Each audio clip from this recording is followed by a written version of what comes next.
Good morning. I'm sorry, nice meeting you. How are you?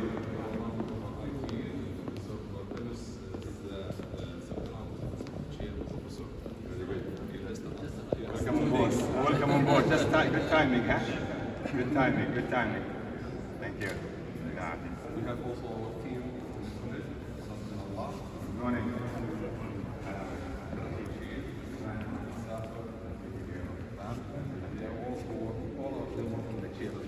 Everyone will introduce one of the initiatives in the chair and today, inshallah. Inshallah. Thanks. So let's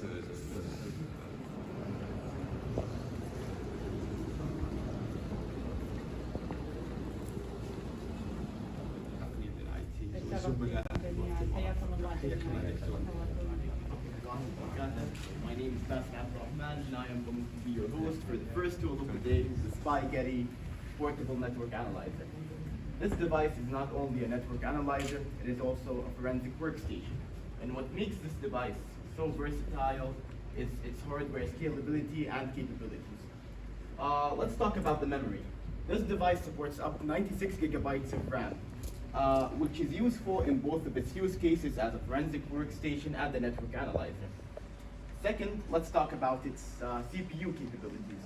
It supports up to 2 CPUs, which means that it is very efficient for parallel computing.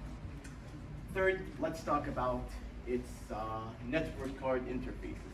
It also supports up to 2 network card interfaces, which means that you could simultaneously capture and send traffic in real time. Lastly, I would like to mention that this device supports physical and logical acquisition of forensic evidence on the hardware level. And this helps us in many of our courses. To name a few, 2 mandatory courses, which are digital forensics and advanced digital forensics, and another forensic elective, which is called selected topics in digital forensics.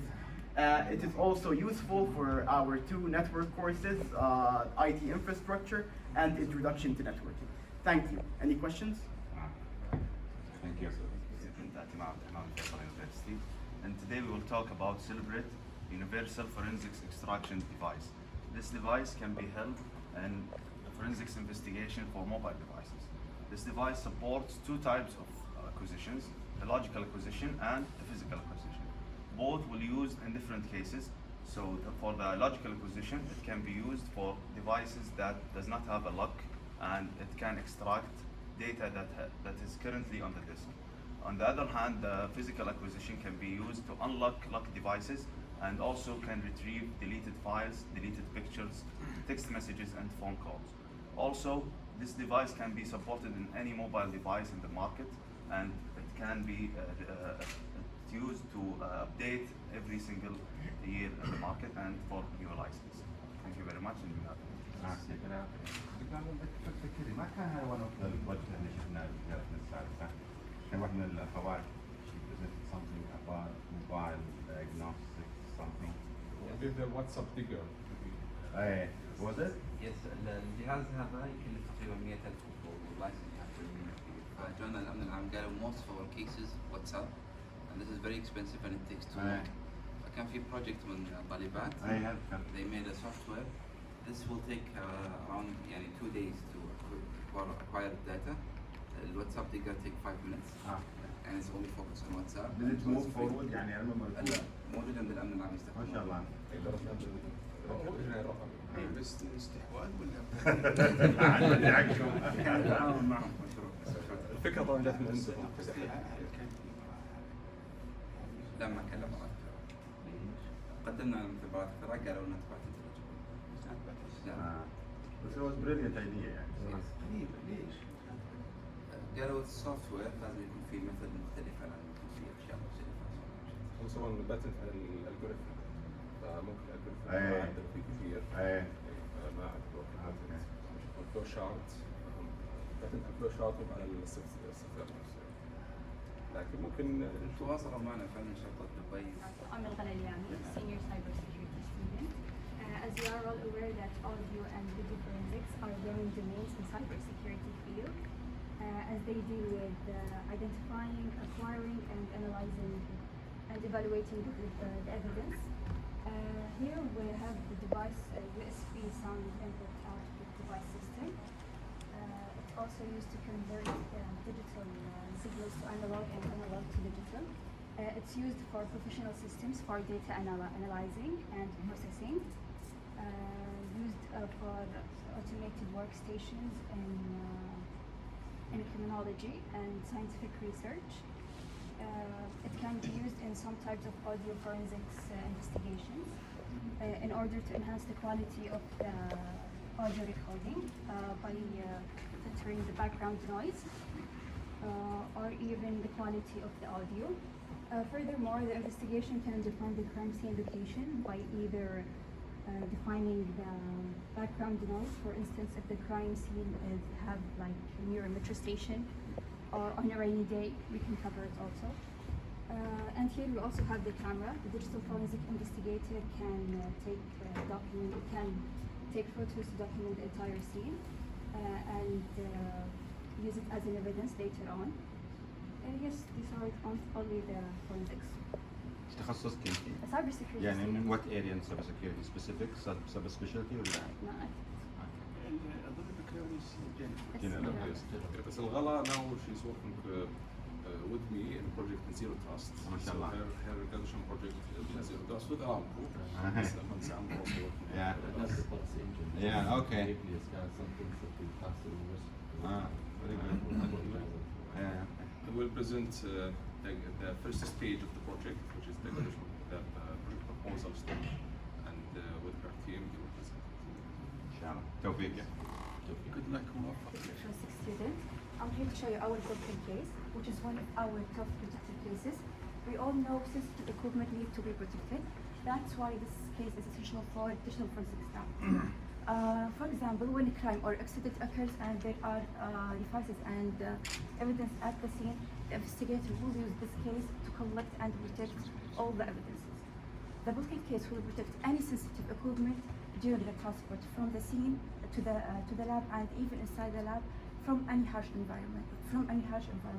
For example, from any damage, fire, heat, cold, extreme cold or heat problems, travel pressure problems, dust, water, and so on. Moreover, in the event of fire, car accident, or earthquake, the case and the evidence inside the case will not be affected because the bulky case is designed to be extremely tough, shatter resistant, and high impact resistant. It's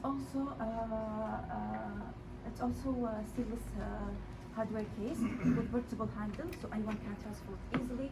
In addition to that, it has unbreakable padlock protector for more security. It also provides automatic pressure equalization to balance the interior pressure. So having this case, this protective case, is essential for the investigators in order to save their equipment. Thank you. عافية. الله Thank you. يعافيك. مثل الصندوق الاسود بالطائرات. من وصفه صحيح. هو يفترض انه يحمل evidence. صحيح. عشان تحلل بشكل صحيح وانت تستخدم كايفيدنس في المحكمه. فاذا تلفت الايفيدنس خلاص راحت القضيه يعني. فجزء مهم يعني خاصه الهارد ديسك حساس ممكن يكون في اي الكتريك شاك ممكن ايضا يتمرر من الايفيدنس. حتى في الريل كيسز يكون في فورم تشين اوف كاستدي، اذا واحد جمع الافيدنس يحطه بالشنطه ويقفلها ويوقع الفورم هذا بعدين يروح للجهه المقابله عشان يتاكدون انه ما صار في تامبرنج، ما حد اجراءات معينه. هذا X-ray resistance. Does it resist X-rays ولا? If it goes through. She does. Should. Good. Senior artificial intelligence student. Today we will focus on using artificial intelligence in cybersecurity field. Artificial intelligence refers to the ability of the machine to learn and making decisions. So artificial intelligence have a wider use in cybersecurity to confront threats on cybersecurity. As the poster here shows, the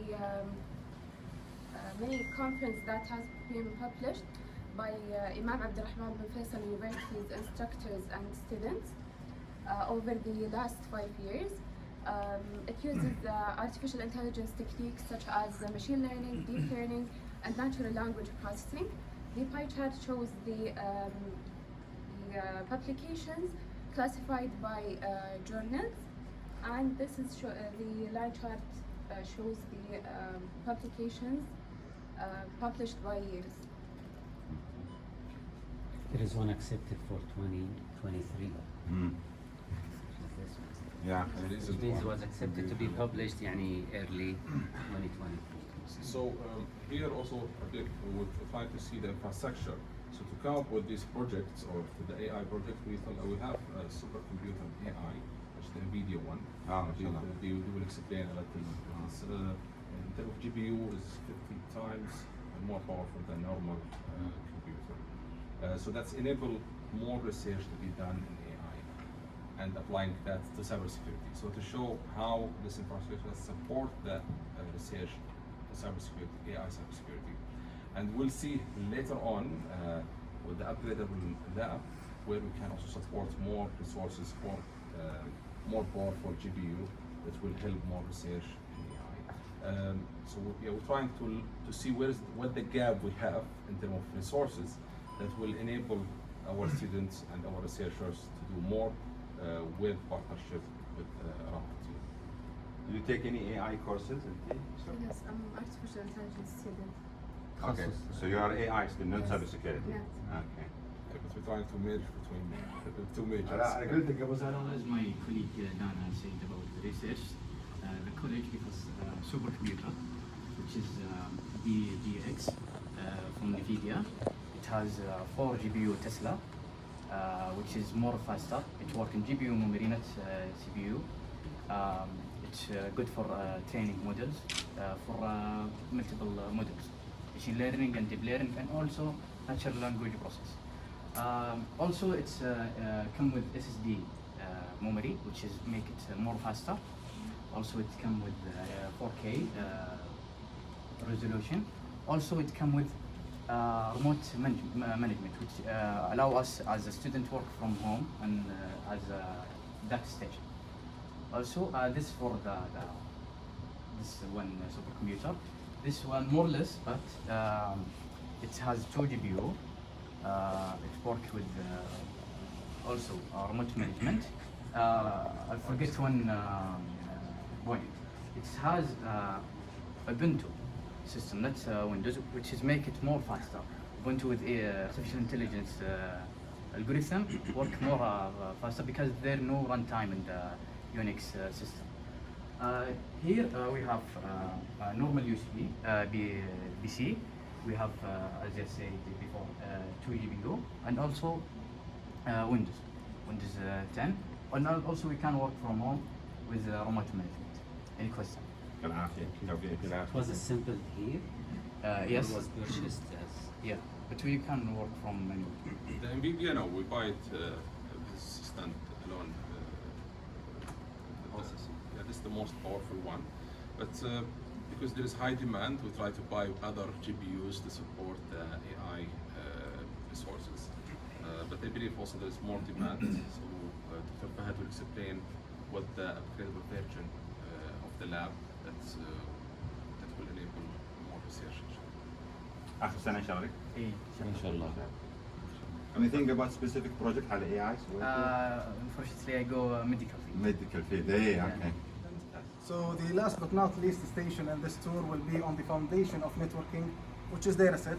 So basically, dataset is an integration of variety of networking devices, such as switches, routers, and patch panels, and so on.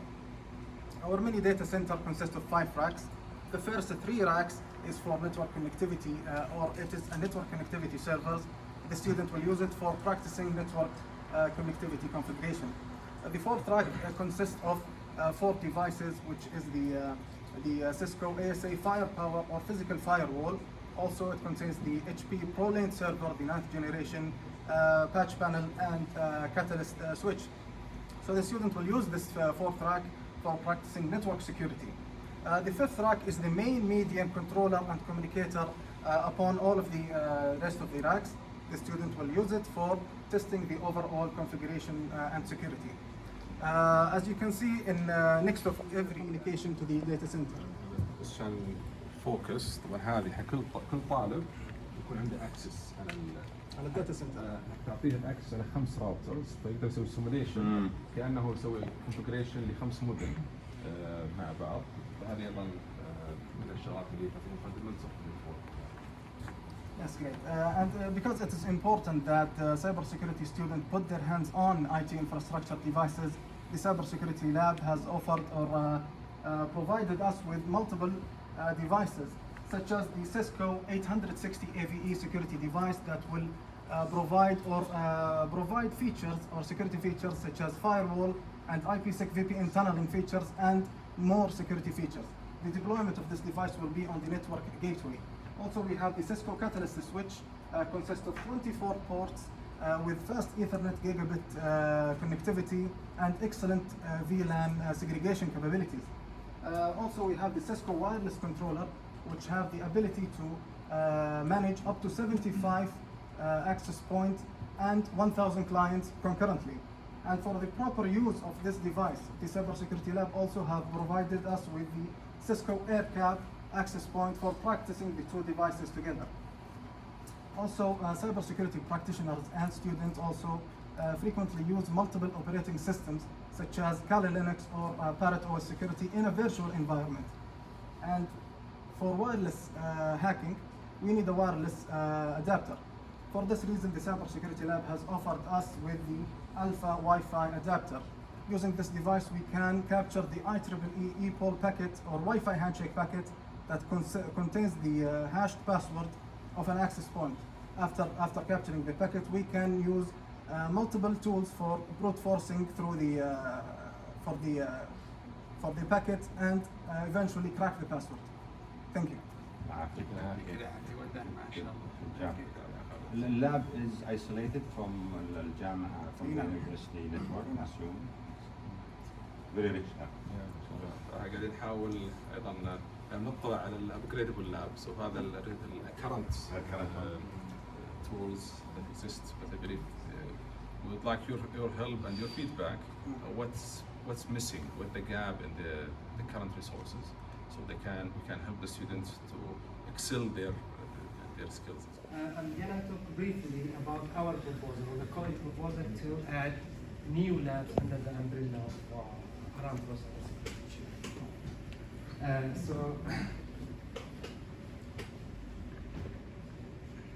So I will talk about our justifications on adding new labs. Why do we need new labs? What we have seen here, the facilities we have for our students, but there are many reasons behind adding more labs. And I'll talk about our plan, what we need to do, the process and the methodology we have followed to add or propose these specifications.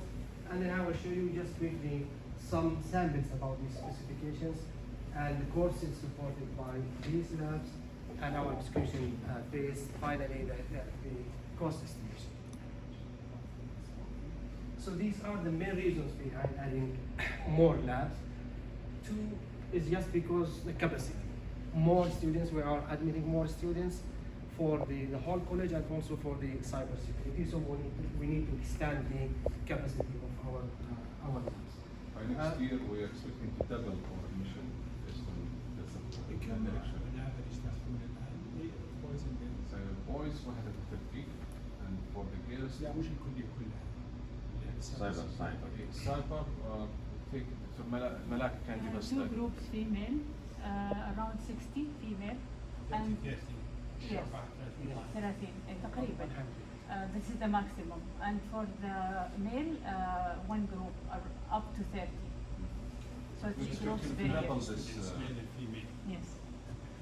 So in the direction from the ministry, we want now all the STEAM majors to double their admission. Yeah. And if we're going to have وزارة يجيكم السنة الجاية بيجيكم زيادة طبعا.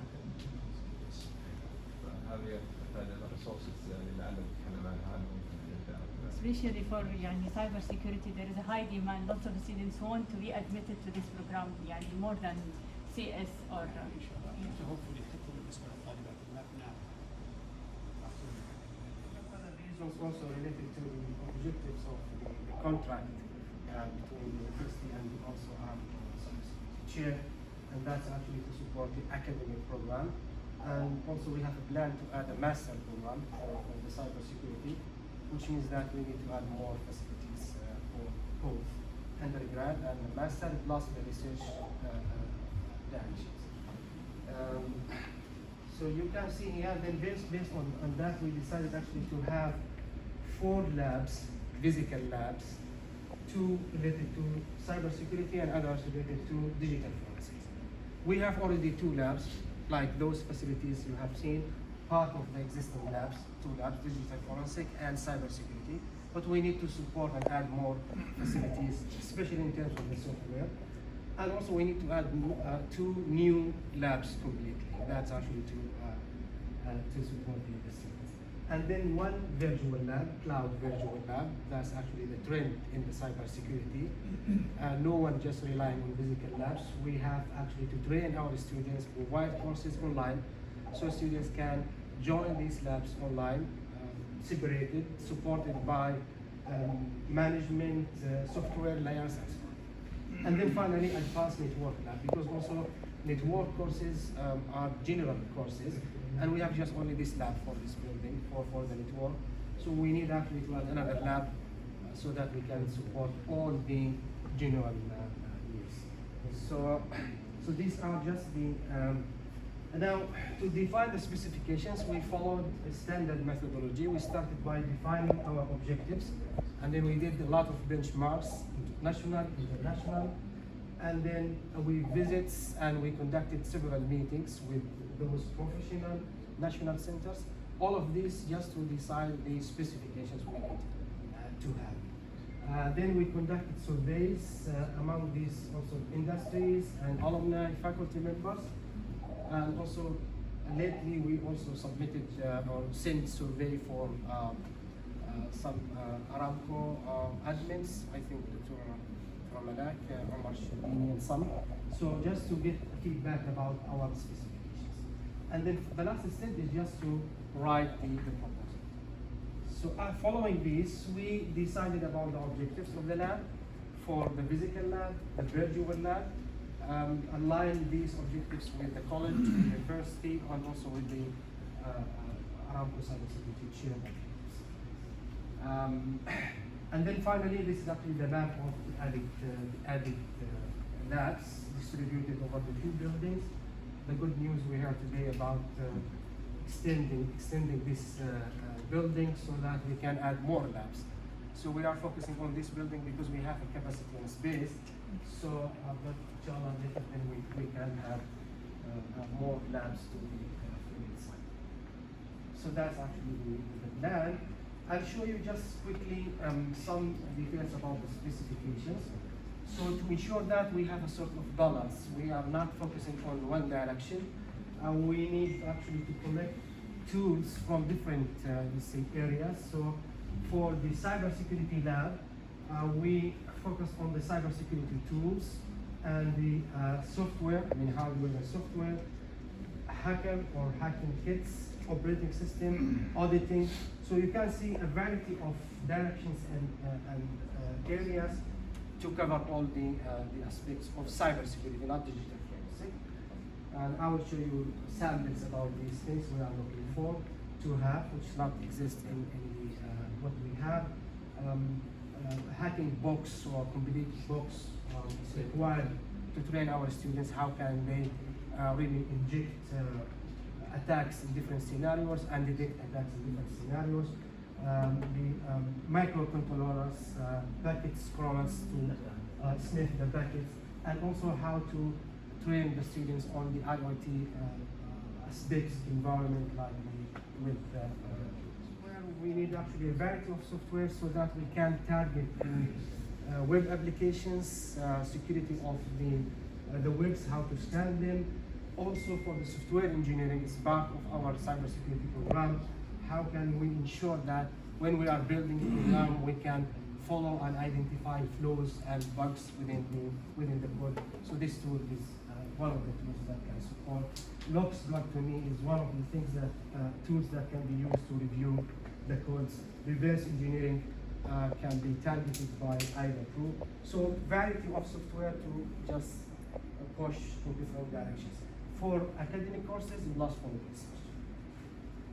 You can see here also for ethical hacking, different software is required to ensure that the students will be ready for their career. So we ensure, for example, having expose, Metasploit for ethical hacking, data protection with IBM Guardian, and so on. So just variety of tools for ethical hacking.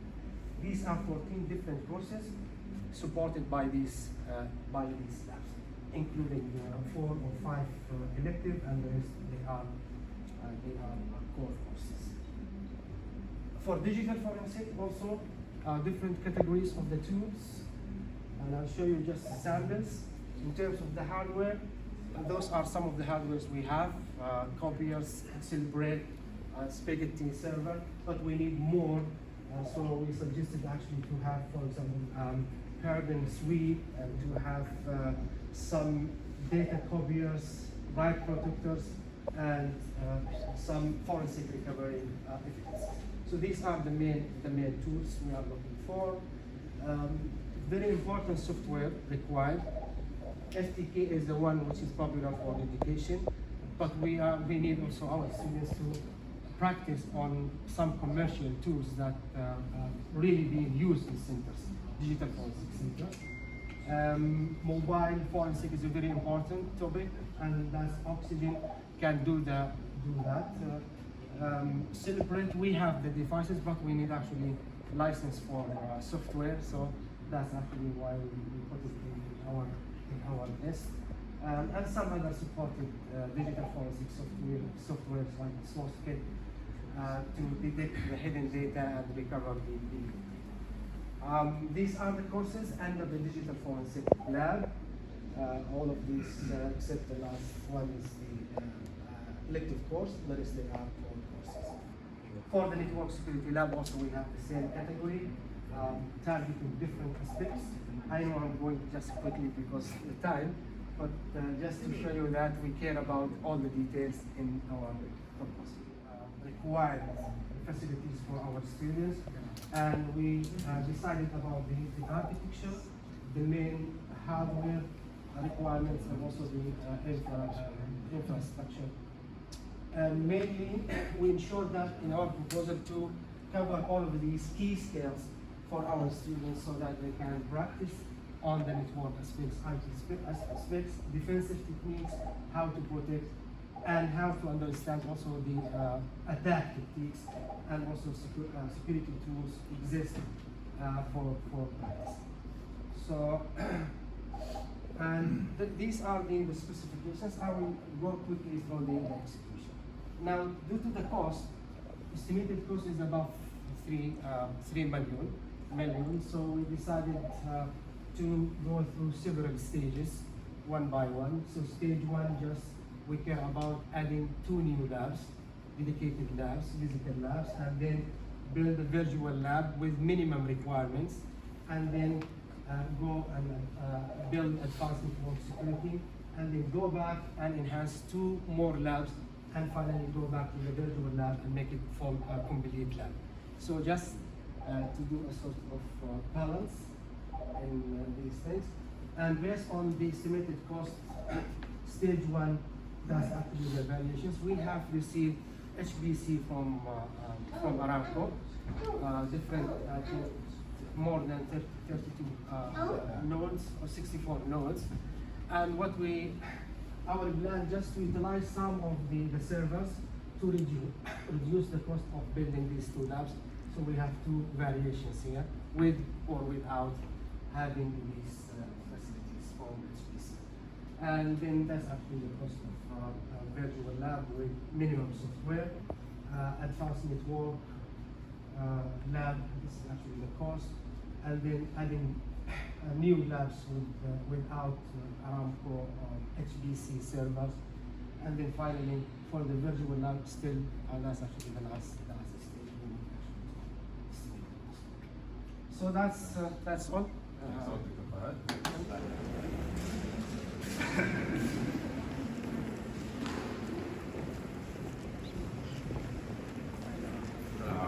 أول شيء هنا عضو معنا في كرسي في الكلية نتكلم عن أحد المبادرات اللي دعمها الكرسي ومجموعة أيضا من أعضاء الكلية وأعضاء الكرسي أيضا يتكلمون كذلك عن مبادرات المرافق.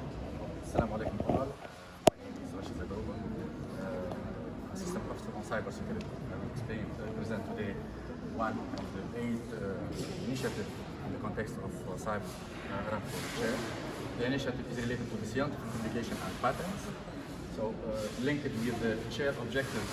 First one, encourage the college and promotion of academic program. And the second one, develop and publish quality publication. Based on these objectives, we define 3 goals. The first one, promoting research publication on cybersecurity. The second one, support student and faculty member to publish a good quality papers. And the third goal, to have a quality publication.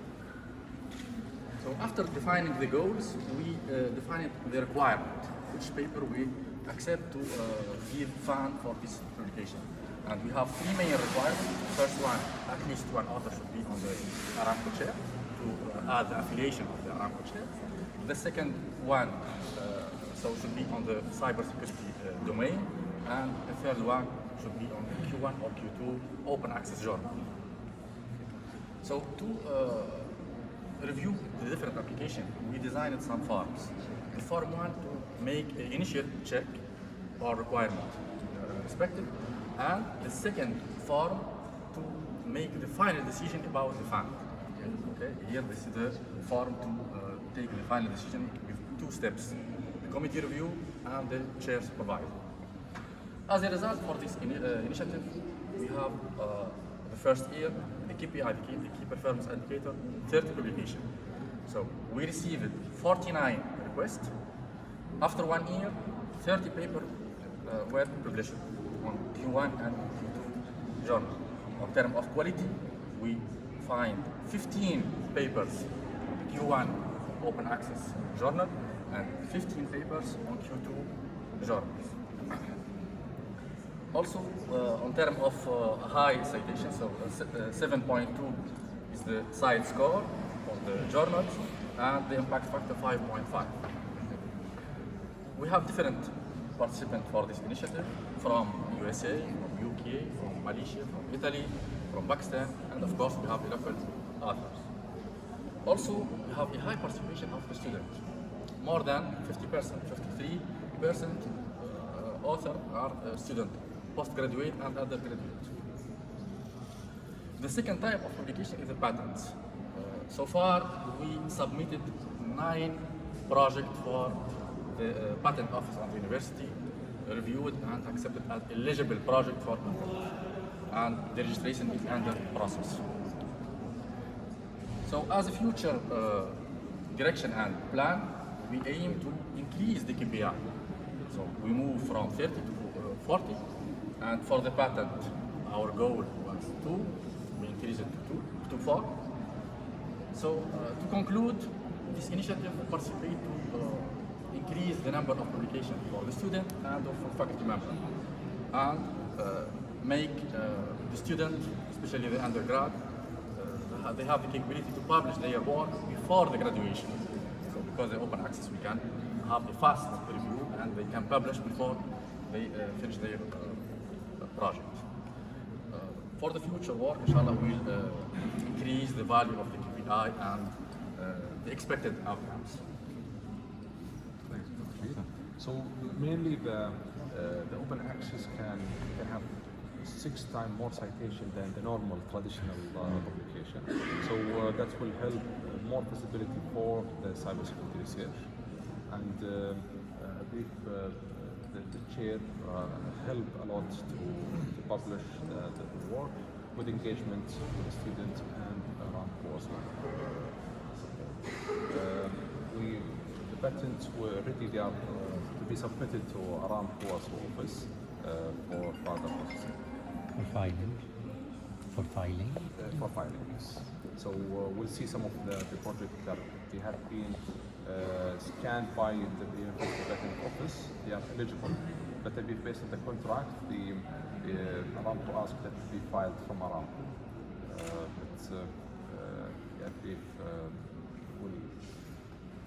Based on the agreement. Yeah, based on the agreement, yes.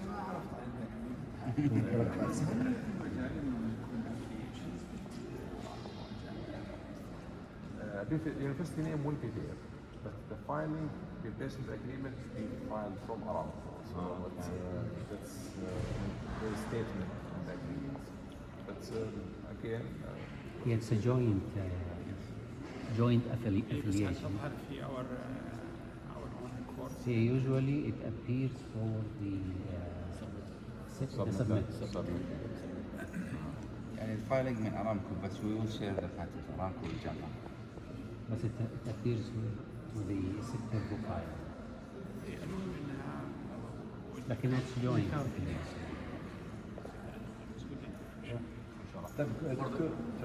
For the publication, all the published paper have double affiliation. The Aramco chair and the university.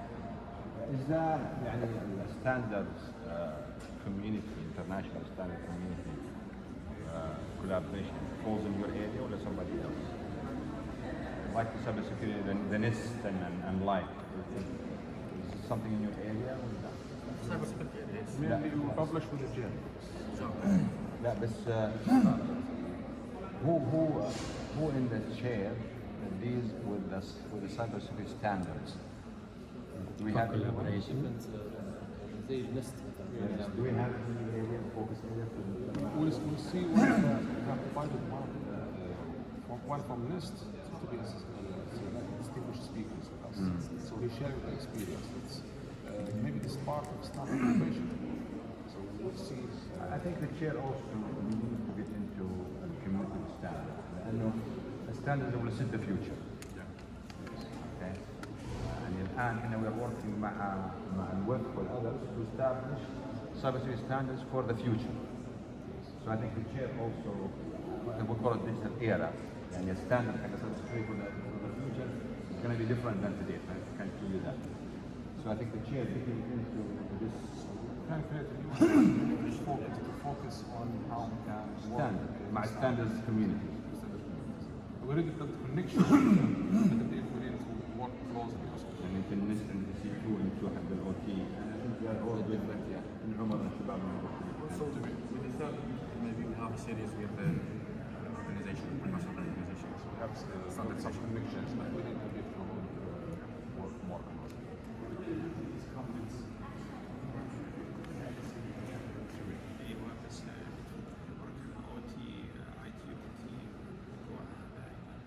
هذه كلها بتترجم للسؤال. هذا احنا مهم الزياره هذه في الفيوتشر دايركشن للتشير. هذا احنا لا I think the chair is doing great so far. ما شاء الله. and we want to have it moving forward. Always there is space for improvement. Translation to the local language. So this year, basically, what we did, we have mainly edited two books, one with the Springer and one with the IGEL. The book in the Springer were mainly since we were going through the pandemic and so on, so this was kind of hot area, so we worked on one book that how digital transformation and the associated cybersecurity issues like trust, privacy are basically having an impact, and especially since COVID-19 induced digital transformation has accelerated. So that book was mainly talking about both topics, whereas in the second book mainly we're talking about fintech applications and how the blockchain and all those issues are basically having an impact with reference to cybersecurity. For the translation, we identified two books. One was Cybersecurity and Digital Transformation, and the second one was Data Security. So we have identified these two books, and for the translation, and those two books are going through the translation course. Similarly, for the editing special issues, so we have two Q2 journals, one with the Applied Science Journal, and the second with Computer Materials and Continua, and we have edited those two special issues. So main idea for working this initiative was we were mainly contributing to three objectives of the chair, which were related to the publishing of the quality research, and we would like to have Aramco chair to be representative all over the scientific world. And what we did, we put a condition that one of the contributor should have specifically the affiliation from the cybersecurity chair. And we also give other two contributions, like we have supporting the translation. So this was the third objective that we were contributing. So mainly these were the initiative. And during this process, so for example, one book had 10 chapters, the second book had around 22 chapters. So we were working, a team across the globe. So we develop collaboration with many different colleagues from Canada, from Korea, from in the chapters there were people from Spain and so on. So these provided an opportunity to at least get the chair introduced to the other people who are working in the same domain, and plus we have connected so that in the future we will do joint projects.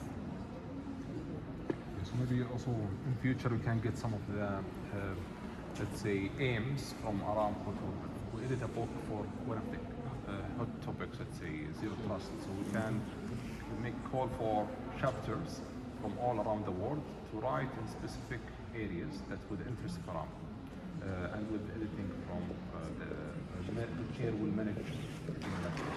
We already managed 2 books to be edited right now, and maybe you can collect some of the priorities, let's say, to be for future. As well, translating books, we have 2 books that have been selected for translation. We are in the process right now. Okay, نعم صلاح مكتب الجامعة عشان ناخذ بس موافقات ونبدأ. والدكتورة ملاك يعني بتتابع مع المكتب يعني الترجمة في الجامعة. مركز النشر. في مركز النشر. Answer many of your questions you raised for them. So this was one of the initiatives. We did some deliberation with our faculty members, students, colleagues in Saudi Aramco. So we came with some of the key topics that we are lacking expertise in the kingdom, and also we need to work on become our students ready for the future. So like zero trust, blockchain, IoT, industry, health informatics, cybersecurity, risk management. These are the hard topics where we are lacking expertise. So we thought how to cultivate this culture of innovation and make our students in part with the other students in the world. So one of the idea was to involve the top-notch professors and experts from industry who are working and who are exposed to such kind of threats. So we came with the idea to have a seminar series.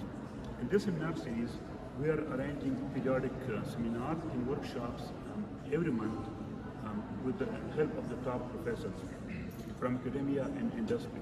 So far we have arranged 8 seminars, and there was one workshop, and all of the people who are working here are the top experts.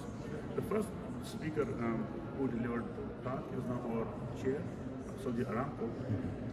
And this initiative is helping us to achieve the Saudi Aramco chair objective of organizing periodic workshops and seminars under the Saudi Aramco cybersecurity chair. We have so far around 1,100 participants attended our seminars, and we got very good feedback. Based on that feedback, we are now recording all the sessions. So all these sessions are online. They're also available on our YouTube channel, which is open, and anyone can attend and see the previous lectures and workshops. So this is what can help us to develop and create a critical mass and make a pool of talent for local colleagues and experts and also from industry to have our expertise in these key areas, which are the future challenges that Kingdom really need to develop expertise in. These the 21 lecture series. We have more for this year, and one of them, Professor Rose. From this beyond. He's the pioneer in the zero trust. Yeah. So maybe many colleagues who are working in zero trust, they know him. He's the pioneer he developed the framework for zero trust. You were lucky. It was very difficult to arrange someone who knows zero trust. So luckily at the end we came up with the best person in the area. So he delivered the first talk in the zero trust. And then we had another talk recently. That was just in the cloud, how to use zero trust in the cloud environment. So we are building things accordingly. The good thing is it's also is open for collaboration. So maybe we can work the standard initiative. Yeah, I think that would be good then if you have a good contact. The seminars are free We for pay participants? Yes, it's free for the participants. So anyone can attend. It's online. And also, they have given us permission that we can post our talks on the YouTube channel. So those colleagues who cannot attend online, they have option to visit our YouTube channel. You mentioned this is one venue that you can get some money back to the chair by offering these seminars to the industry, especially the small and medium enterprises that they need educating their people for cybersecurity. So that might be a good venue to make some income. First, you start to establishing a chair, the name of the chair. Yeah, طبعا السمعة أهم شيء. I'm Dr. Rami. I'm Associate Professor in Emergency Security and Computer Science and Information Security Science. And I'll be talking about one of the initiatives, which is the Postgraduate Scholarship Initiative. This initiative is actually inspired from one of the Aramco chair objectives, since it will actually targeting the currently enrolled students, and it will also motivate the current students in the future to join the college and do their masters in the computer science and specifically in cybersecurity. This initiative is actually will be offered for 2 master students. Each scholarship will worth 40,000 GLs. At the beginning of this initiative, we will start discussing about the admission criteria and the selection criteria in order to select the students. Later on, we announced about this scholarship using emails, social media applications including WhatsApp and Twitter. And we received 3 applications from 3 different students. And lastly, according to some criteria, which were actually discussed at the college level and department level also, we selected 2 students being offered a scholarship. And the output out of this scholarship is actually, as we are expecting, because it was one of the conditions here, that in order to be eligible for the final thesis, student has to publish at least a journal in Q1 or Q2 journals, and that's actually been achieved since we have out of this initiative, our students, the big students or the select students, they were able to publish 4 journals, all are Q1 journals, and currently there is an article that is still under review, and hopefully it will be accepted soon. Overall, this initiative actually was an inspiring initiative for the currently enrolled students, and we hope it will also motivate talented students to join the college, because we are actually providing an excellent scholarship for the students who are talented and they are ambitious to do researches in the future and prepare them for maybe the next stage, which is the PhD. هذه من أهداف الكرسي منح دراسية. المنح الدراسية نسوي اتراك للأفضل نكمل دراسات العليا بالماجستير. طبعا أنا نعتمد على نظام الماجستير 80,000، لكن الكرسي يغطي نص السنة. والباقي الباقي اللي هو 40,000. طبعا هو نعتمد على نظام البوينت سيستم، فنحن الجي بي اي له نقاط، واذا كان كل من ينشر بيبر تحسب له نقاط اكثر، فعشان يحصل على السكورشيب لازم كومبيت بنقاط، يعني باكثر عدد نقاط ممكن. احنا طبعا الشروط لازم تكون سوية. فهي الهدف ان اذا في احد يكمل ماجستير عنده رغبه، لكن اذا كان المبلغ او الماده هي السبب، فلعل الكرسي بنقول له احنا بندعم اذا انت متميز. هذا لعل ايضا من الهيومن بيلدينج هيومن كابيتال في السايبر. I think this is great one. That focus on improving the cybersecurity culture, and in order to do so, we were interested in highlighting the talented students by measuring their performance, comparing to other universities, by doing for them competition, and later on focus on training them. So in order to do so, we focused on providing capture the flag competition. So basically this competition provides challenges, and they need to do those challenges and get the flags to be to rank the first. So those challenges in different areas such as digital forensics, reverse engineering, web security, network security, and others category. So the flow of this competition was to start with the registration, then providing CTF training to introduce the students to that to such competition, and then the competition and the announcement. So successively at the end of that competition, we had 170 team. In this 170 team, we had 870 participants, and from different 41 different universities. And when we take these numbers, we are comparing these numbers with international CTF competitions, which was very good. For the universities, we had 275 members from University.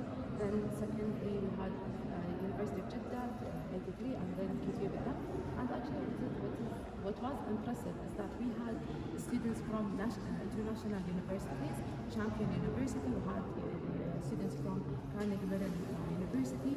Even though that this one was focused on Saudi students, it was very interesting to see them participating, and even though that they were disqualified later on. The feedback for that competition was very positive. Some say that it was one of the best captured flag competition, and actually the main thing that this was implemented with in collaboration with the Saudi team that always ranked the first in this competition, either nationally or international. And also we had the ability to publish that the feedback for that competition, and also one of the newsletter. And currently we are working with the team are working on the second edition for that competition.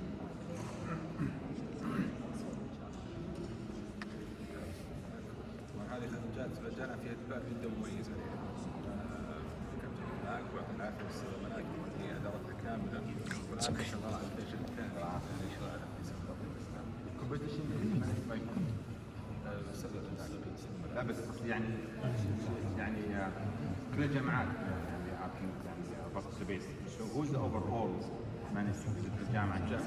الاناونسمنت كان من حساب الجامعه. اوكي. فهي you invited other كل الجامعات ارسلنا لهم، وايضا في دعوات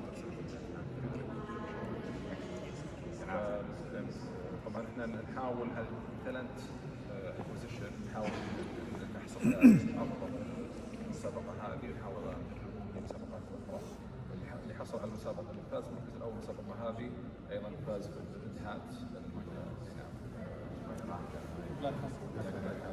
كمان فرناهم خذوا اللي فازوا خذوا تريننج 6 hours على ويب سكيورتي، فكان عندهم بعد يعني سوينا تصفية افضل ناس كانوا they scored CTF، وخذوا تريننج 6 hours على ويب سكيورتي.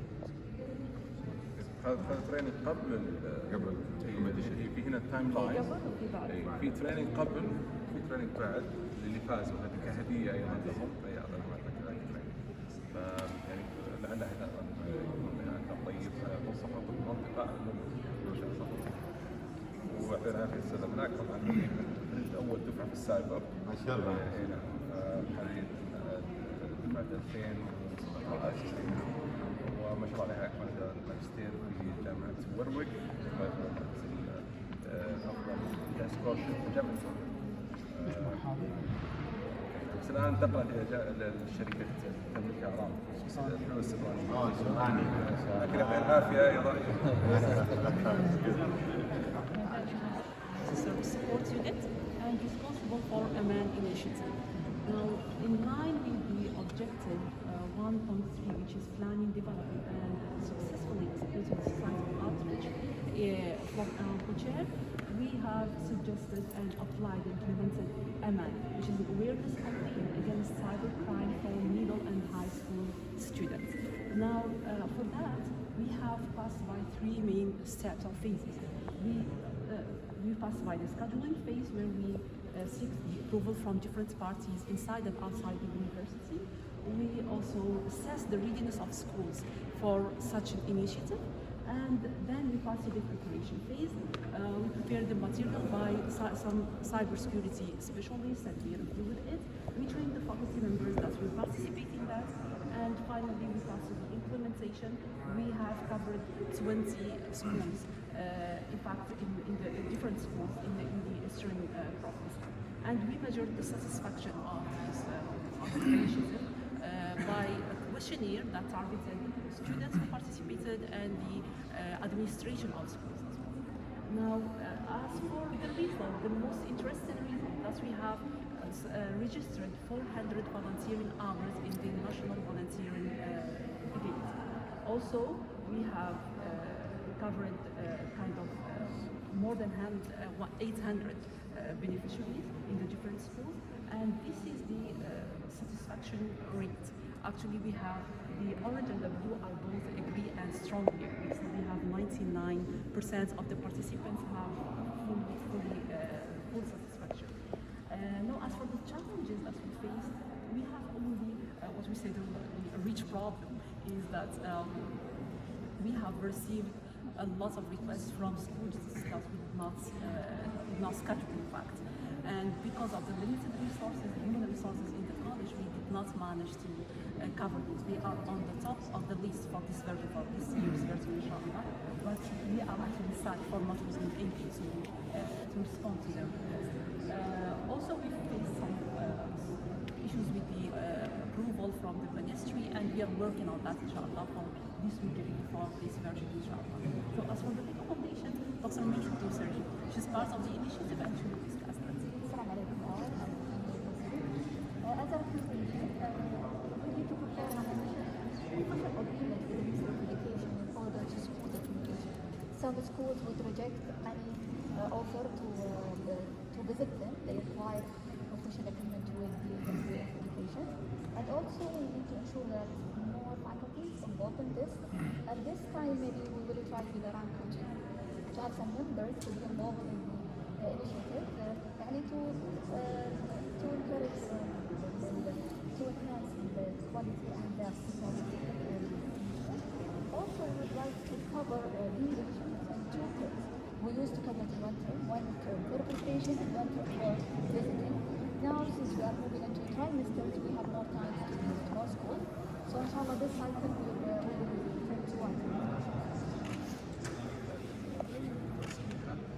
دكتور مي هو وكيل كلية الشؤون الأكاديمية وأيضا هي معنا في المبادرات التدريسية. طبعا الحمد لله كان أيضا لها صدد ممتاز زيارات ساعة تطوعية مشاركة في حضارة تونسي زيارة المدارس. طبعا أحد الزيارات لما كانت تستخدم أونلاين حضور فوق 600 في المدرسة يحضرون سيشن دورية في المدرسة. بعد الكامبينز هذه يعني ولا شيء society outreach awareness campaign for science. يعني زي ما قالت الدكتورة we aim for we already discussed that with our team that some of the visits will be also participating in school awareness will have a strong impact, let's say awareness about cybersecurity for the young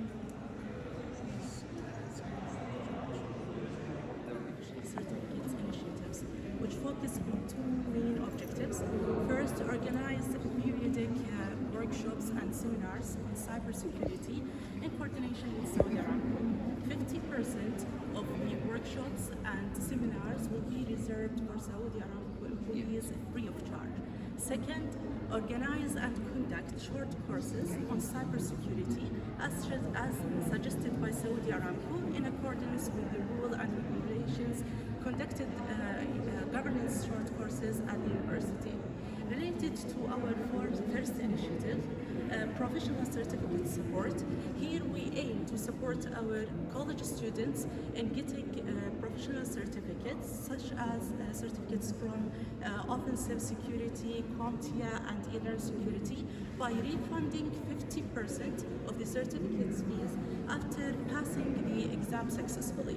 The second initiative, training. Our aim here to conduct and organize short courses in cybersecurity topics. As I said, the topics will be suggested by Saudi Aramco. Until now, we have 4 topics. First, machine learning in cybersecurity, IoT cybersecurity, data analytic in cybersecurity, and container security. The first 2 topics were conducted successfully with positive impact. The first one was presented by Dr. Mohammed Al-Hardi, spontaneous of Mohammed Al-Shahri, sorry. It consists of 12 hours per 4 days with 12 trainees, while the second topics presented by the engineer Mohammed Dabbous. It consists of 12 hours per 3 days with 23 trainees. Both courses were conducted online, and we are looking to conduct the other courses in campus inshallah. Thank you. المدفوعة هذه اللي كان يقول عنها مسلمان. مسلمان هو المسؤول عنها يعني كمانجنج وعن ارامكو المقاعد يعني فصلت قاعد الأخبار يعني اول واحد كان في اضافه مركز تعليم مستمر مركز تعليم مستمر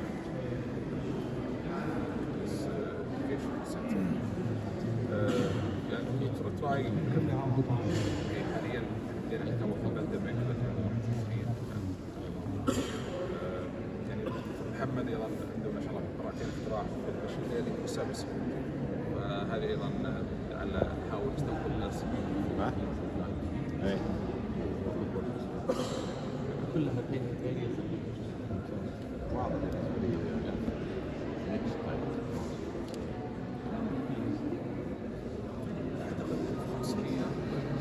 دكتور خالد الفيز حقت اول تريننج كم كانت 1500؟ الدورة الأولى كانت 1500 ريال والثانية كانت 1000 ريال. في ارامكو ارامكو فري ومتاحة للكوميونتي بالمقابل. سوينا حمام. الأعداد ما تذكرني الآن بس هذه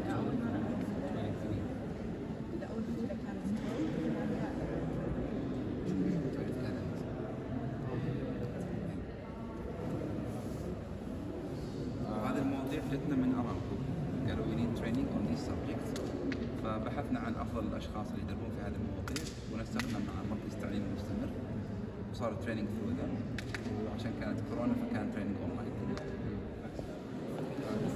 السلام.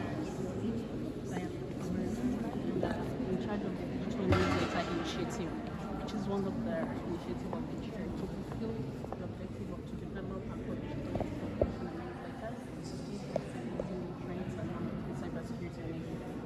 so basically, the newsletter stands like a bridge between the public and everything that is being done on the chair. So everything that has been mentioned is what we do publish.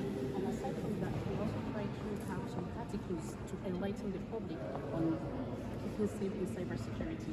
As we are all aware that we almost stay more in the cyber world than we even live on Earth now. So, but how do people keep safe in the cyber world? So part of this is the students try to publish articles in each of the editions. So in our first edition, we were able to publish 2 articles to enlighten the world in the number of events published, which was part of what has been mentioned before. And the latest thing, we also give out the latest news in cybersecurity and have 4 different news and other things that was done with this IACTF competition that has been mentioned. Then in our second edition, 2 articles were also written again by the students to enlighten the public. The number of events published were 3, number of research publications were 4. The latest news were 3, and we also had another thing which was meet the experts. You know, in an interview with an expert to also kind of enlightenment and also an eye-opener in cybersecurity.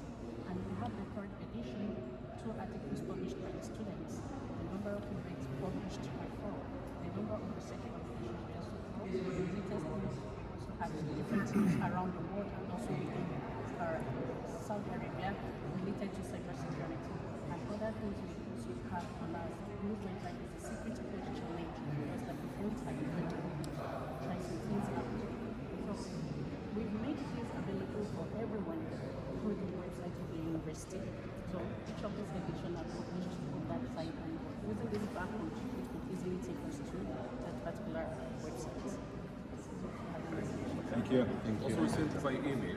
So it's quarterly newsletter release. We're trying to document all the issues, the efforts in the chair, and share with the public. And that will be through email and through the website. We're trying to invite also, as mentioned, some of the specialists or expert speakers to share either sometimes video-based interview or it could be written interview. Projects which we are doing in collaboration with Saudi Aramco. So it is something like having real-life project is very good for these students to get an opportunity to learn a lot of new skills. And we are very blessed that we have cybersecurity chair which will provide this opportunity to our students. Again, we have some current projects. There is a 5 current projects from these. One is already completed, which is internally supervised by Ms. Mona Al-Dassan, and the remaining 4 projects are basically on proposal phase. And these 5 projects are going to be presented by the students in next poster. And other than these current projects, we have some around 30 projects which are already completed. And some of those projects will be then presented by other students in those later posters. And we have also some future research projects. These are actually proposed by the Saudi Aramco. And these are for the next academic year. Inshallah, we will allocate these projects to the next academic year to some of the students. So now, inshallah, these 5 projects will be presented by students in this first one. Zero Trust Identity Access Policy Engine, which is supervised by the Dr. So since the COVID-19 pandemic, the world's reliance on technology has increased. And trends such as bring your own device, remote work, and use of assets outside of a network perimeter, such as clouds, has become a necessity. This has caused the surface attack to increase, which has shown a light on the current architecture's vulnerability, which is evident by the number of attacks since the COVID-19 pandemic, which has tremendously increased. So a need for the protection of system components using advanced verification and authentication methods has arisen. So Zero Trust is an approach that comes to solve this problem. Zero Trust, with its slogan, never trust, always verify, which is an approach that implements perimeterless architecture and which provides continuous verification and advanced detection and real-time response to threats. Our project Certifier aims to achieve this by enhancing a Zero Trust context-based dynamic policy engine. This can be explained well using the design architecture of Certifier, which starts with the user requesting access normally, providing the password and the multi-factor authentication.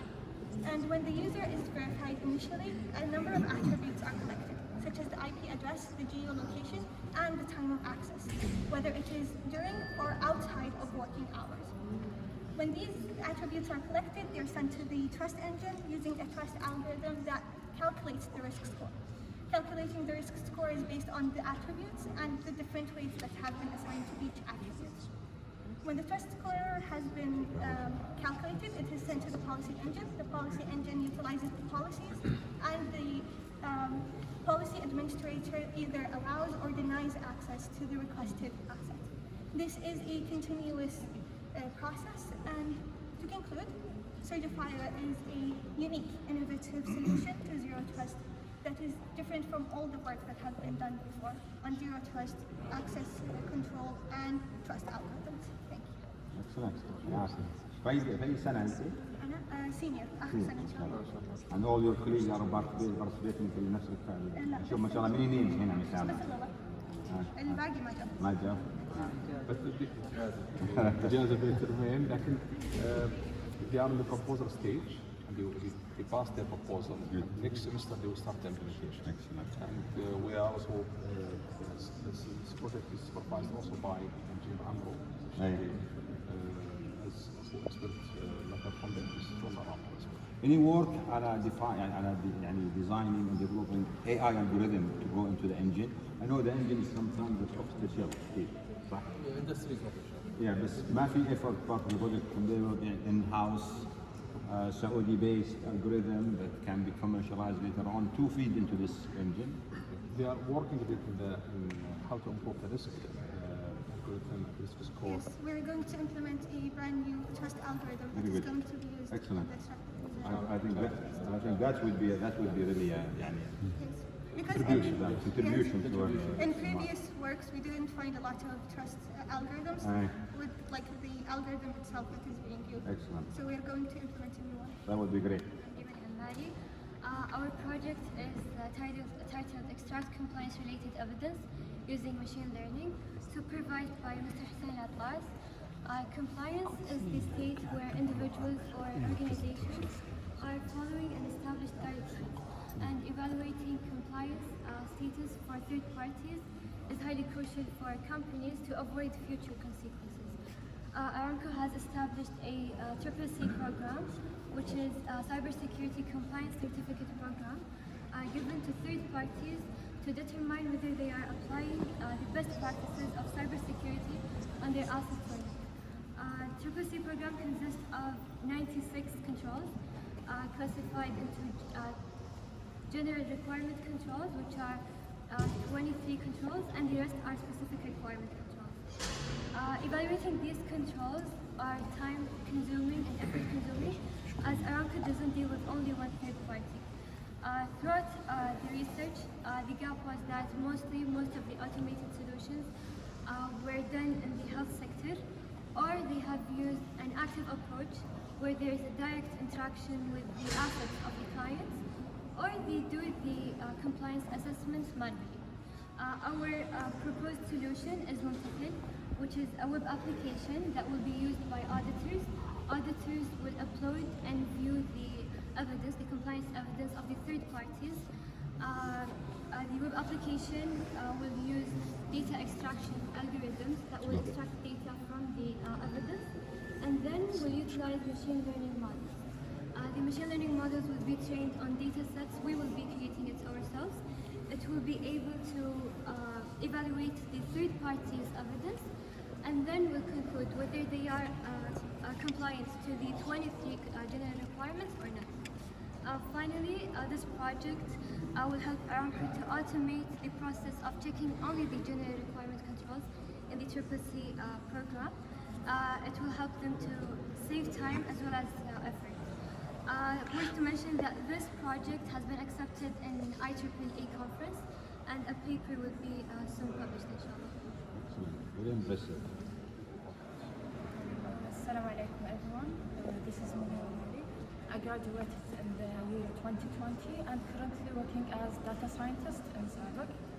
I am glad and honored to be with you all today to share our senior project, which is detecting malicious HTTP communications using machine learning.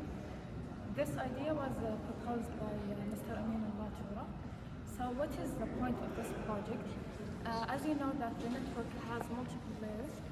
One of them is upload, which is concerned about fetching the HTML documentations, videos, images, and so on.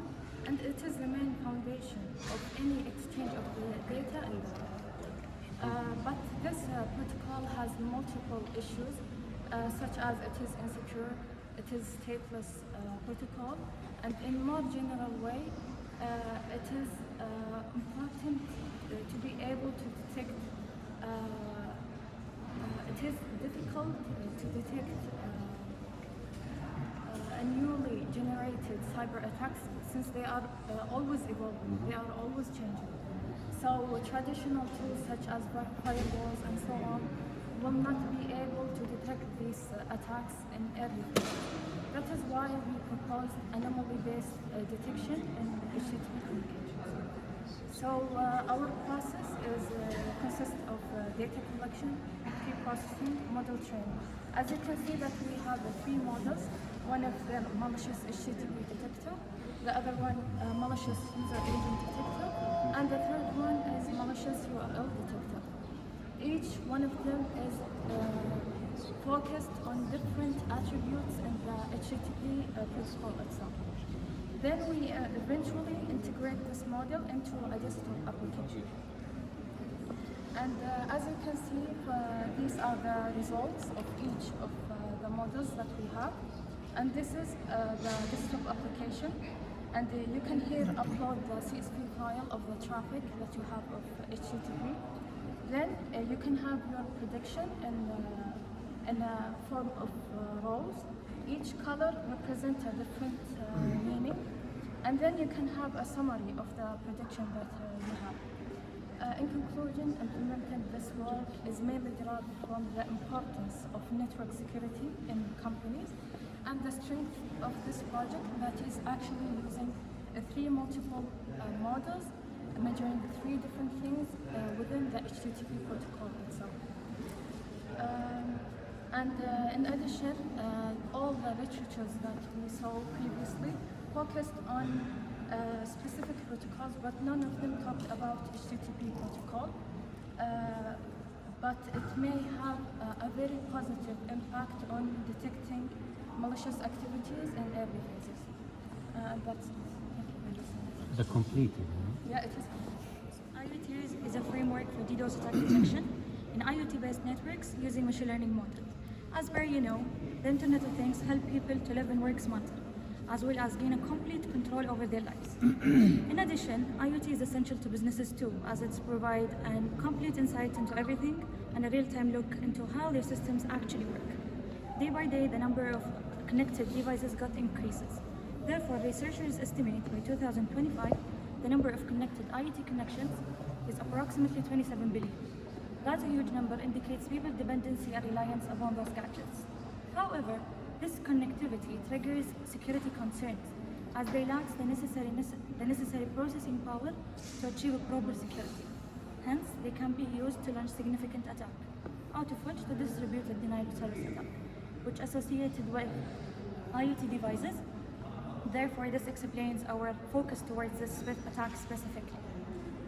We have conducted an extensive literature review and gap analysis on various studies, and multiple shortcomings have been identified, either by training their dataset itself or the coverage of DDoS attack types.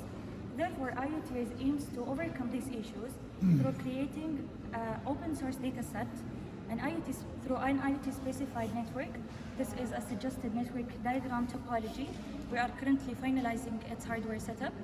Our aim is to incorporate the machine learning models for the detection to safeguard the IoT infrastructure. Excellent. From your research, how big is the DDoS against the IoT? Very good data that shows. The latest data were in 2020, where people rely on those devices with Corona pandemic. So it got increased. Yes. Excellent. Burakan, the biggest to date denial of service attack was actually launched by IoT. The attacker took over huge amount of IoTs and used it in, we call it Mariah attack, to launch a big denial of service against health organizations. We presented this in B last year. So the IoT is a source of the DDoS. It can be a not source a target. or a target, because it's lack a lot of fundamental security because of the basic build of it. We can have more research in distributing our service in IoT, using IoT. Do we have a committee? I'm looking at the supervisor name and Bajam'a. Do we have a committee to agree on this project? Will it is individually between Aaronco supervisor, university, professor to say yes? Go ahead. Yes. We usually come up with what happened on the project, and then we share them with the university. So we agree on them. I look at them myself. I agree with the team, and then we share them. But we're trying to be very specific in these areas so we don't overwhelm and have the right results. We have Dr. Abdulrahman that he's have commitment today. He take over all the rating for today as well. He is the chair of the addition project and entrepreneurship units in the college. We have around 70 projects in the college every year. He contacted Aramco to get the call for ideas, call for papers. Like for example, this project will be now arranged for the future student of future project to be taken by. So we have a unit that will filter also these ideas and make sure that they can be a one-year project. And the research providers are also SMEs. Some of them are leaders of our country, just to make sure it has a right vision and strategy. So the technical teams are involved with getting that. Yes. Assalamu alaikum. My name is Maryam Al-Khara and I'll be presenting to you our graduation project proposal. So the concept behind our graduation project is to implement quantum image steganography. Since quantum computers in general perform much better compared to classical computers in terms of security and cryptography and other aspects. So through our quantum implementation, we'll be using the NEQR image representation, which is a quantum representation that uses qubit entanglement to produce images. And we will also add the oblivious transfer protocol to furtherly enhance the security of our quantum steganography. We will also implement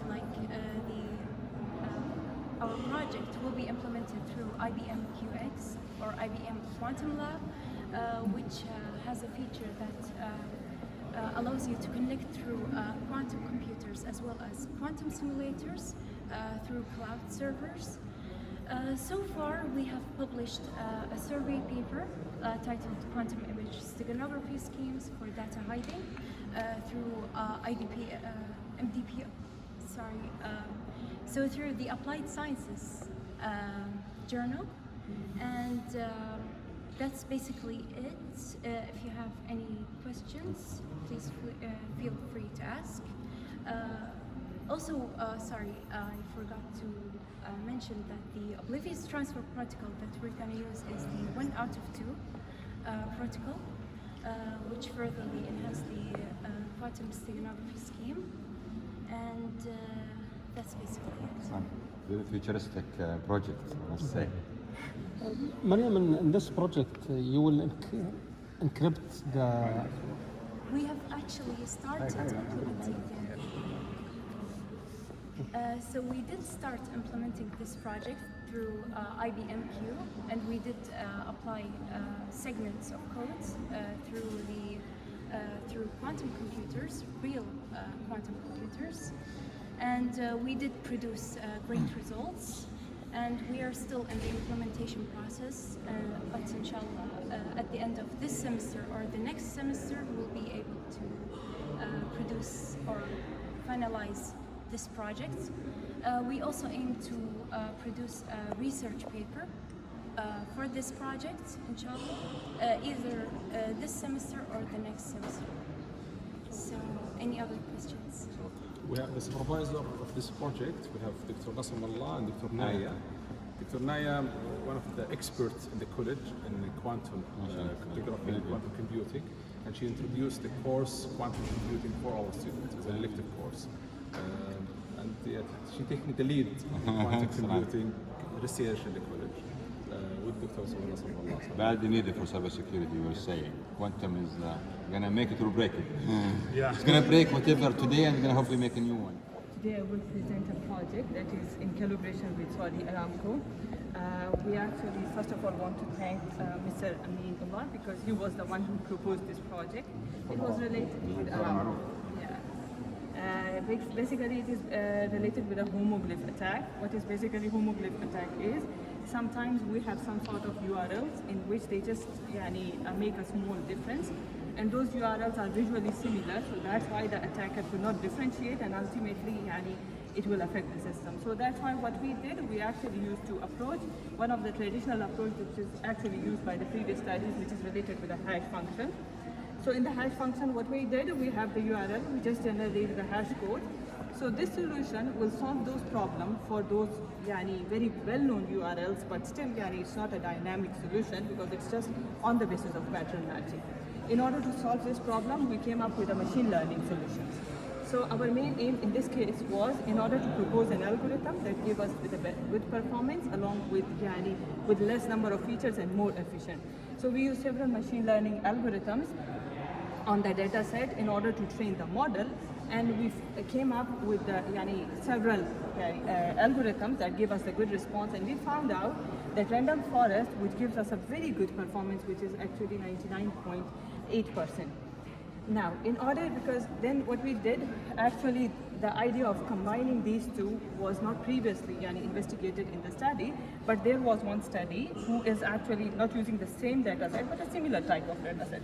So when we did the benchmarking, and in that they used one of the model, which is the KNN model. The problem with this model is that it is actually a sort of lazy learner. We take more time as compared to the one that we have achieved, and even we saw that our results are good. So in this system, what we did, we actually implemented it as a proxy that acts as a middleware between the PC and the internet user in order to secure the system. Alhamdulillah, we achieve a very good results. The only thing that is, we are planning to do it in the future, that we use a model which gives us a good response, but ultimately these are the black box model because these are highly complex model. So inshallah, bismillah, in future we are planning to come up with another a layer above that, which is an explainable AI, in order to add the interpretability. And alhamdulillah, we have already published one Q1 paper from that idea, and initially we are also selected for the beta. When it's come to electronic documents, we have so many DLP solutions. Alhamdulillah, and Aramco is leading in this. But what about printed documents? If you have a confidential document that's already printed, how can you make sure nobody will take a picture using their mobile phone and distribute it? So we came up with a solution to prohibit people from taking picture using their mobile phone for confidential document. And we already built a prototype using Android devices. It's working on Android, and we did a pilot test, and it's working. And this is submitted to Aramco Patent Office. So what's the concept behind this? The concept is watermarking, is it? I think it's if you have like a designated secretive area, then you only allow authorized phone that will not enable the user to take picture of the documents. If you have a confidential document, there is a special tool in the Word document. You can add and it will have like watermark. And whenever anyone wants to try to take a picture, it will black the screen and will give him a message saying you are not allowed to take this picture. So the phone will read the watermark, and if it's a watermark, it will disable the camera. والناس بيكون watermark موجودة في الدوكيومنت. Yes, موجودة في الدوكيومنت. And we already built a Word plugin for this. To add the watermark. Because you need the plugin in the phone. You need the phone. You need something on the phone. That's what they're saying. You need a tool on the phone. Yes. For now, because Android is open, we're able to do it on Android. Like, for example, the QR code started to have special tool. Now it's built in the camera. So we are hoping, inshallah, when this is patented, it will be built in the camera. Will it will change? Yes. صحيح. هذه صار فيتشر في الفون. فيتشر في الفون. لا ما نشاء الله من هاي. Until you copyright, until you patent. Yes. Until it's patented. هذه So this one on file.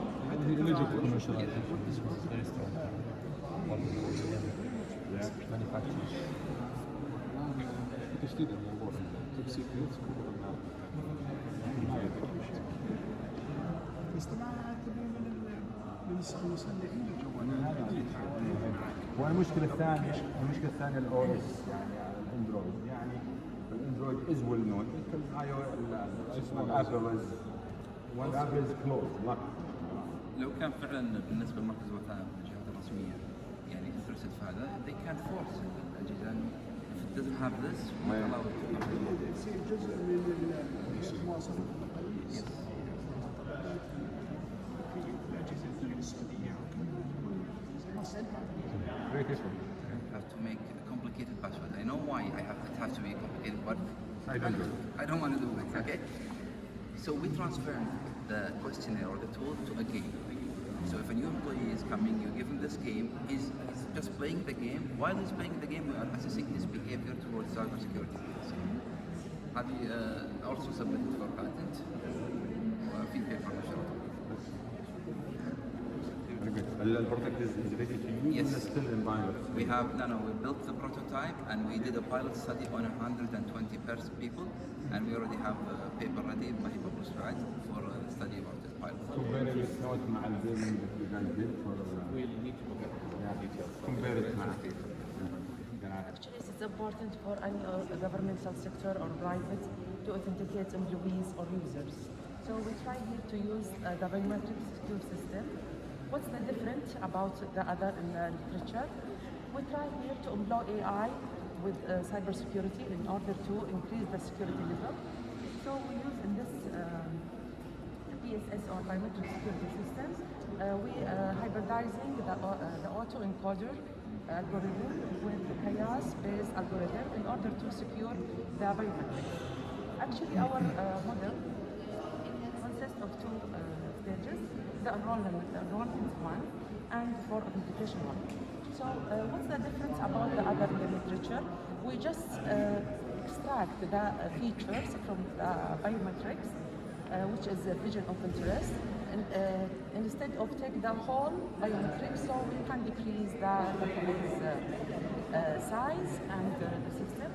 So on the user, we extract the features and we use two keys to encoding, one for verification of the pixels and the other for black confusion between the pixels.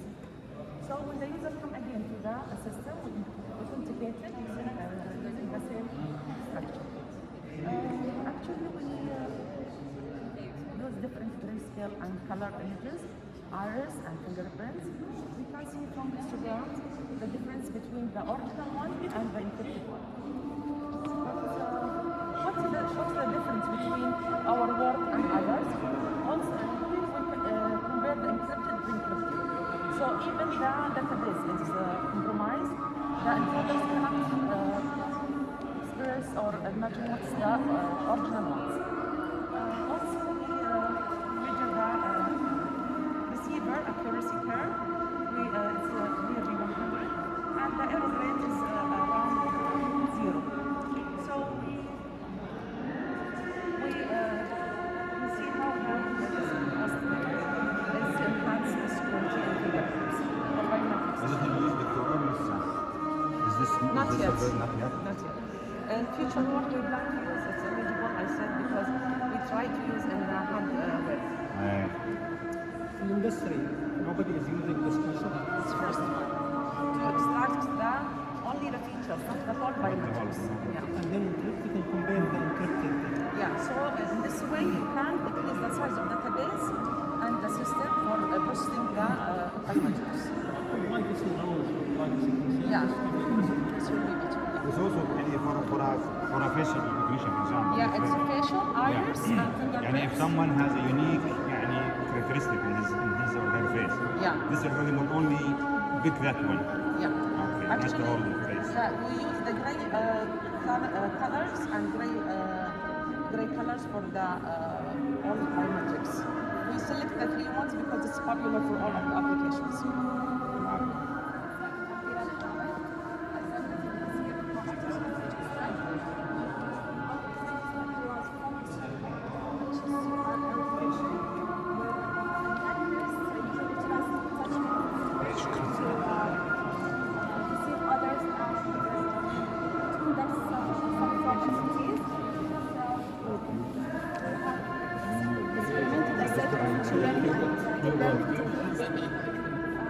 Specify the benign and malicious URLs.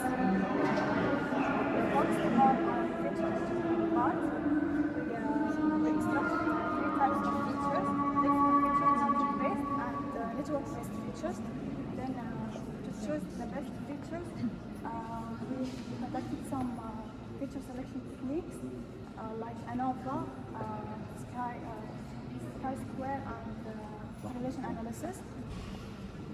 Then we came up with a result of 96 with 90 which can consider as a good result compared to other studies. Yeah, this research was made a contribution to the field by doing a significant feature analysis and engineering. Yeah, we extended this work to Arabic URLs, and it it takes the first place in a competition الرياض for graduation projects. مستوى المملكة كنت في تحدي وأخذ المركز الأول. You said you already graduated. Yeah. فأنت قاعد تشتغلين ماستر ولا وين تشتغلين الحين؟ Now currently working at KFUBM Sadaya Joint Research Center for Artificial Intelligence.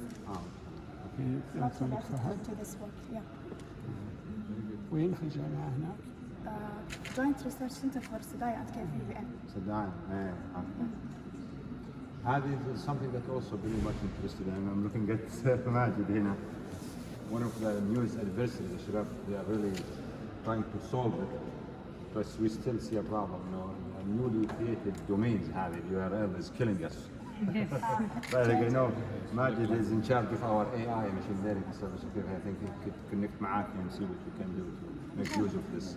Using multi-class machine learning models, I think the importance of firewalls in maintaining the security of organizations. We wanted to support and understand how they come to an action based on a packet received using artificial intelligence. And based on the research that we looked through for the literature review, there were 3 drawbacks that we wanted to focus on.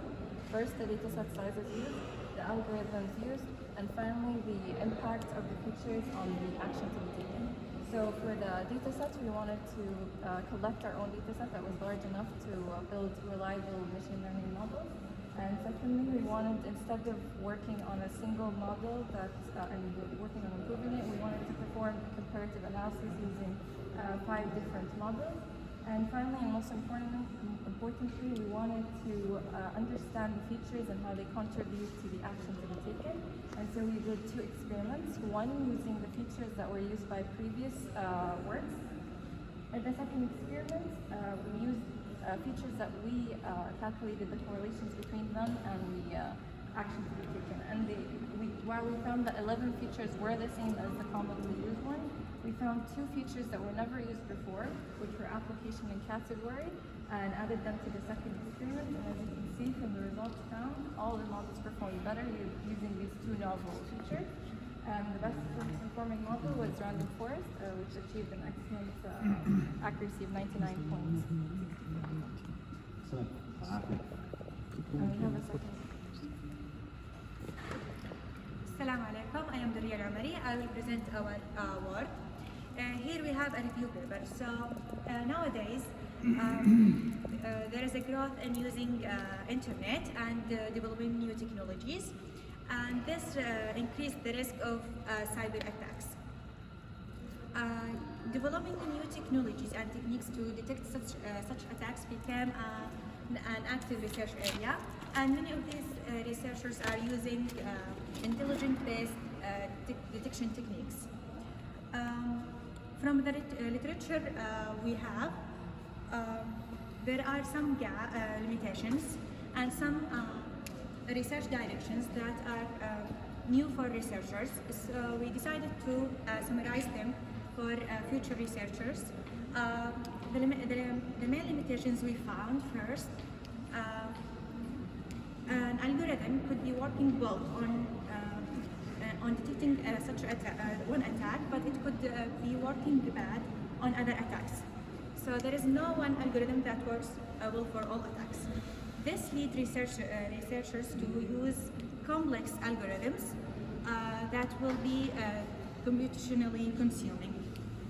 The second problem is there is a need for new data sets that contain new attacks and balanced samples of each attack.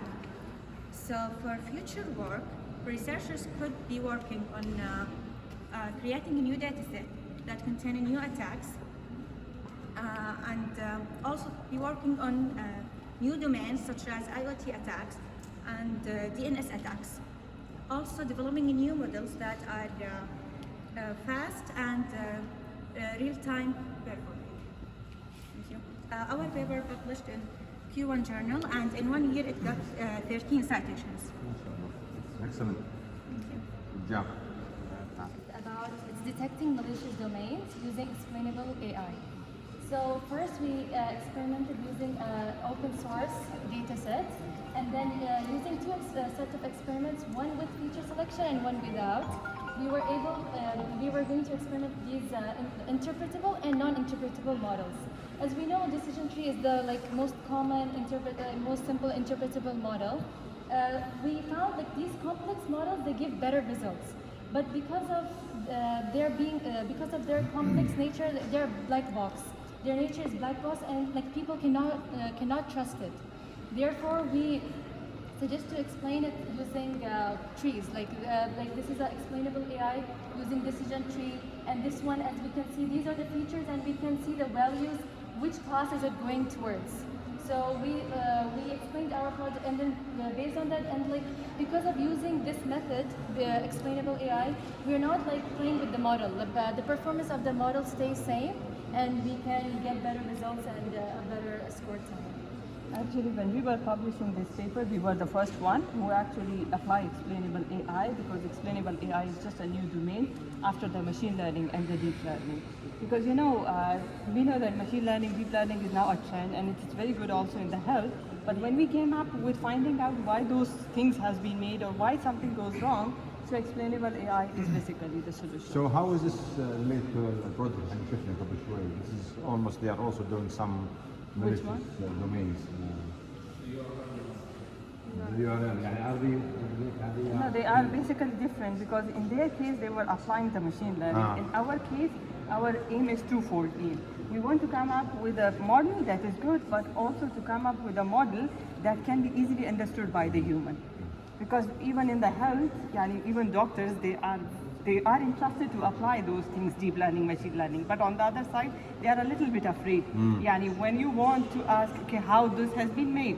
So sometimes without explainable AI, we have the answer, honestly. So that's why what we did, we used actually two things, with a good model, and then we apply a post hoc approach in order even to extract something that is easily understood by the human.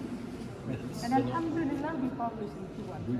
And this is the novelty about that. Sometimes you have machine learning, you cannot explain how it derived. Exactly, yes. Explainable AI shows you what had the highest weight into detection. Yeah, because it not only tell you the feature, it also tell you within a particular feature, these particular values will move the model towards one side. Yes. Thank you. So we basically try to identify the knowledge gaps in the field. And what we did, we have basically this wormhole attack, basically the wireless sensor network, two nodes are being entered, and then the data is being bypassed to those two nodes. So we gone through four databases, IEEE database, Springer, Xavier, and Google Scholar, and we had basically 27 such strings which we identified with the using synonyms and so on.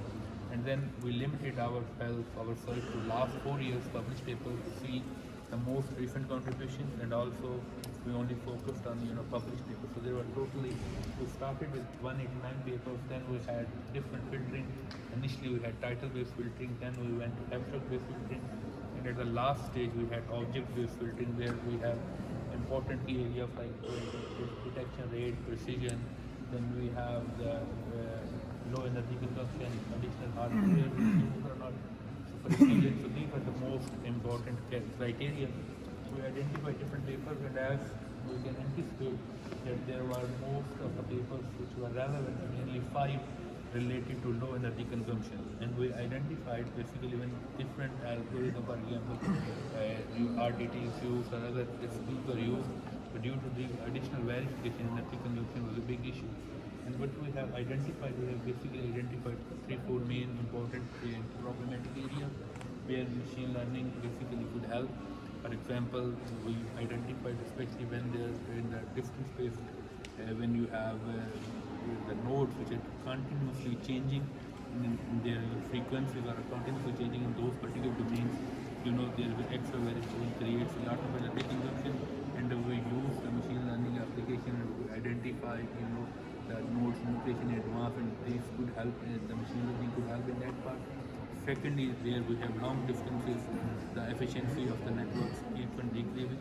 So these are the important identifications, and in the future, inshallah, we're working on those domains to contribute to the field. Thank you. Thank you.